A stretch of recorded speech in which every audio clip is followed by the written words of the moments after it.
Hello everyone, আসসালামু আলাইকুম। কি অবস্থা, সবাই কেমন আছেন? আশা করি সবাই ভালো আছেন। আমি আরিয়ান পিরিজপুর বিডি চলে আসলাম আবার একটি ছোট্ট ভিডিও নিয়ে।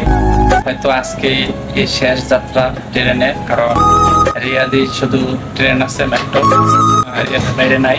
তো আমি চলে যাবো মক্কা থাকে না ট্রেন, যে কারণে শেষ ট্রেন যাত্রা রিয়াদে। তো গাইস, সাথে থাকেন, শেষ যাত্রা আপনাদেরকে সঙ্গে নিয়ে করতেছে।